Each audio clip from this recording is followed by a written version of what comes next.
السلام علیکم ناظرین، لیڈر ٹی وی کے پروگرام قلمکار میں مسرور پیرزادہ ایک بار پھر حاضر ہے۔ آج ہمارے ساتھ جو شخصیت موجود ہیں مہمان کے طور پہ، وہ ان کا کافی اچھا کام ہے، ناول کے حوالے سے، شاعری کے حوالے سے، صحافت کے حوالے سے، تراجم کے حوالے سے بھی۔ تو آج ہماری خوش نصیبی کہ ہمارے پاس ایک ملٹی ٹیلنٹڈ ادیب موجود ہیں، سید کاشف رضا۔ شکریہ آپ نے ہمیں ٹائم دیا۔ شکریہ جناب۔ اچھا کاشف، آپ کی جو پہچان ہے وہ ایک تو شاعر کی بھی ہے، مترجم کی بھی ہے، صحافی کی بھی ہے اور ناول نگار کی بھی ہے۔ اگر آپ سے پوچھا جائے کہ آپ اپنے آپ کو بیسٹ، بہترین کس جگہ پہ دیکھتے ہیں تو آپ کیا کہیں گے؟ وہ انسان اگر جو تخلیق کار ہوتا ہے تو وہ اپنے اظہار کے لیے مختلف حوالے، مختلف ہیتیں منتخب کرتا ہے، یا یہ سمجھیے کہ اس کا اظہار مختلف ہیتیں پسند کرتا ہے، تو وہ کبھی کسی صنف میں اظہار کرتا ہے، کبھی کسی صنف میں، یا کسی صنف کو بہتر سمجھتا ہے اپنے اظہار کے لیے۔ تو یہ مختلف ہیتیں ہیں جو شخصیت کے اظہار کا موقع فراہم کرتی ہیں۔ تو شخصیت تو اس کے پیچھے، اس کے پس پردہ ایک ہی ہوتی ہے، لیکن ناول میں یہ ہوتا ہے کہ ناول میں دوسرے کردار بھی ہوتے ہیں جو آپ کی شخصیت کے علاوہ بھی ہو سکتے ہیں، لیکن آپ کی شخصیت کا جو راست اظہار ہوتا ہے وہ شاعری میں ہوتا ہے۔ تو میرا یہ خیال ہے کہ شاعری مجھے اپنے دل سے زیادہ قریب لگتی ہے۔ میں پہلے شاعری سے شروع کیا تھا، پھر ایک ناول لکھا۔ یعنی آپ یہ پسند کریں گے کہ لوگ آپ کو ایز اے پوئٹ پہچانیں زیادہ؟ جیسے مرضی پسند کر لیں۔ چلے ٹھیک ہے، شاعری تو بہت ساری ہو رہی ہے اور اچھی بھی ہو رہی ہے، آپ بھی ان میں شامل ہیں، لیکن ناول اتنا نہیں لکھا جا رہا جتنا شاعری زیادہ ہو رہی ہے۔ ناول کیوں؟ اس کا ریزن کیا ہے؟ مشکل ہے، لانگ ہے، اس میں ٹائم زیادہ ہے، کیا وجہ ہے اس کی؟ ناول لکھنے کے لیے بڑی محنت کرنی پڑتی ہے اور میز پر بیٹھ کر کام کرنا پڑتا ہے، تو اس سے شاید جی چراتے ہیں۔ دوسرا یہ کہ مطالعے کی بھی بہت اس میں اہمیت ہے، اس کی ضرورت ہے کہ آپ نے شاعری تو آپ کچی پکی کر سکتے ہیں، لیکن ناول اگر آپ نے اور سنجیدہ ناول لکھنا ہے تو آپ کا مطالعہ اور مشاہدہ یہ دونوں وسیع ہونا چاہیے، تو اس سے شاید کنی کتراتے ہیں ہمارے ادیب۔ لیکن ناول کے قارئین کا میرا خیال ہے زیادہ ہوتے ہیں شاعری سے۔ جو پبلشر ہیں وہ یہ رونا رو رہے ہیں کہ یار شاعری کی کتاب نہیں چل رہی، نہیں بک رہی، جبکہ ناول زیادہ چل رہے ہیں یا نثر والی چیزیں کتابیں۔ قارئین زیادہ ہوتے ہیں ناول کے، کیونکہ شاعری میں اگر آپ کوئی نظم لکھتے ہیں تو اس کے آپ جو قاری ہوتا ہے اس کے پس منظر سے آگاہ نہیں ہوتا کہ یہ کس پس منظر میں آدمی نے شاعری کی ہے۔ جو شاعر گزر چکے ہیں، فوت ہو چکے ہیں، ان کے ہم پس منظر سے آگاہ ہیں کہ فیض صاحب نے اس موقع پر یہ نظم کہی یا حبیب جانب نے اس موقع پر یہ نظم کہی، تو اس سے ہم کنیکٹ کر لیتے ہیں۔ لیکن جو نئے شاعر شاعری کر رہے ہیں تو وہ ظاہر ہے اپنی ایک نظم لکھتے ہیں تو اس کے پس منظر اور پیش منظر سے لوگ آگاہ نہیں ہوتے، تو اس سے کنیکٹ کرنے میں انہیں دشواری ہوتی ہے۔ دوسرا پھر لوگ غزل لکھتے ہیں تو غزل میں قافیہ جو ہے وہ مضمون کو کھینچ کر لاتا ہے، تو اس میں شاعر کی انفرادیت جھلکنے کا امکان کافی کم ہوتا ہے۔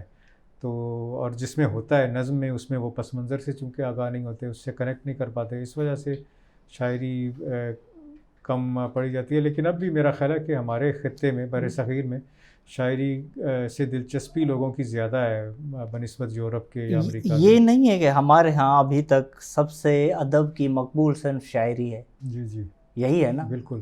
تو پھر بھی جو ہے وہ چلتی نہیں ہے، یعنی بک وہ پبلشر اعتراض کرتے ہیں کہ یار یہ چلتی نہیں ہے، نثر زیادہ چلتی ہے۔ ہاں، اگر ٹوٹل ویسے کیا جائے تو شاید شاعری کی کتابیں زیادہ ہوں یا شاید کم ہوں، لیکن یہ کہ جو پرانے شاعر ہیں ان کو تو شاید شمار میں نہیں کرتے نا، جیسے غالب ہے یا فیض ہے یا باقی جو شاعر ہیں، ان کی شاعری اب بھی بہت پڑھی جاتی ہوگی اور وہ بکتی بھی ہے بہت شوق سے، جہاں بھی آپ رکھیں، جس بھی ہوں گی کتب یعنی میلے میں یا کسی بھی، تو وہ دھڑا دھڑ بک جاتی ہیں۔ یا پھر آسان شاعری ہے یا مشاعرے والی شاعری ہے جو جس سے عوام کی اکثریت اس سے کنیکٹ کر پاتی ہے، تو وہ زیادہ سنی جاتی ہے، بکتی شاید کم ہو پیپر کے اوپر، جو شاعری ہوتی ہے وہ اور ہوتی ہے. لیکن پھر بھی مقبول صنف ہم شاعری کو کہہ سکتے ہیں. ہاں ہمارے خطے میں تو. اور اس میں اگر دیکھا جائے آج کل کے سوشل میڈیا کے دور پہ ایک غزل جلدی چلی جاتی ہے اور وہ مشہور بھی ہو جاتی ہے. یعنی جون ایلیا کی پرانی آپ ویڈیو رکھ لیں وہ بہت دیکھی جائے گی, ٹھیک ہے, بنسبت کسی ناول نگار کے کسی چیپٹر کو رکھا جائے تو وہ شاید اسے کم وہ فیڈ بیک ملے. ہاں نہیں وہ بھی ہے. پھر یہ کہ جیسے کچھ شاعر جو ہیں وہ جو شاعر کا ایک پروٹوٹائپ ہمارے معاشرے میں ہے اس پر پورے اترتے ہیں تو ان کو زیادہ داد ملتی ہے, چاہے ان کو زندگی میں ایسی داد ملی ہو یا نہ ملی ہو. اور جو لوگ جو ہے اس پروٹوٹائپ سے الگ ہوتے ہیں, اس مثالیے سے الگ ہوتے ہیں, تو ان کی شاعری سے اتنی دلچسپی ان کے اپنے زمانے میں نہیں ہوتی. اچھا, آپ کے ناظرین کو ہم کچھ کتابیں دکھا دیں جو یہاں موجود ہیں.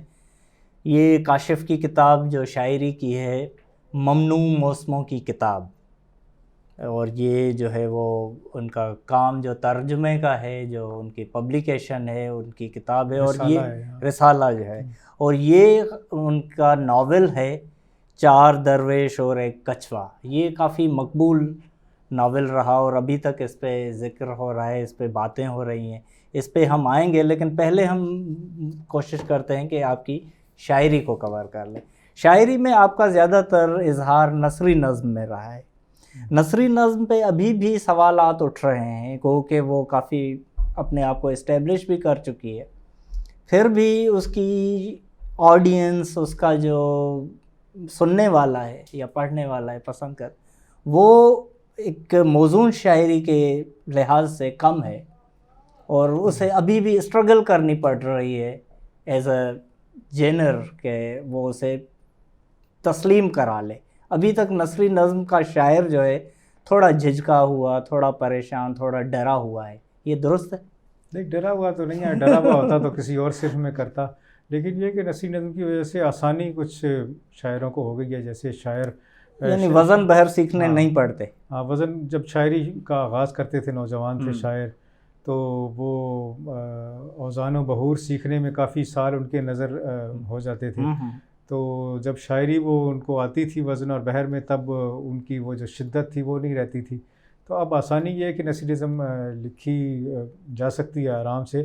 لیکن یہ کہ نثری نظم میں ایک مسئلہ یہ ہے کہ جیسے آزاد نظم ہے یا غزل ہے, وہ اگر آپ بری بھی لکھیں گے تو وہ غزل تو ہوگی, غزل ہوگی, اور بری لکھیں گے تو آزاد نظم تو ہوگی. لیکن یعنی اس میں تھوڑا جو ہے سہارا وزن کا اس سے تھوڑا آگے کر لے گا. مطلب کوئی یہ نہیں کہے گا کہ یہ آزاد نظم نہیں ہے. مثلا اگر کوئی آزاد نظم میں یا غزل میں کہے 71 72 73 74 75 76 77 78, تو یہ وزن میں ہے, دو مصرے ہیں پورے. بالکل. لیکن وہ کہے گا کہ شاعری ہے, تو کہے گا کہ ہاں اگر کسی نظم میں وہ ڈال دے تو شاعری تو اسے کہا جائے گا. لیکن نثری نظم میں یہ ہے کہ نثری نظم جو اچھی ہوتی ہے تو وہی نثری نظم ہوتی ہے, ورنہ آپ اگر نثری اظہار خیال کر لیں تو اس کو نثری نظم نہیں کہتے.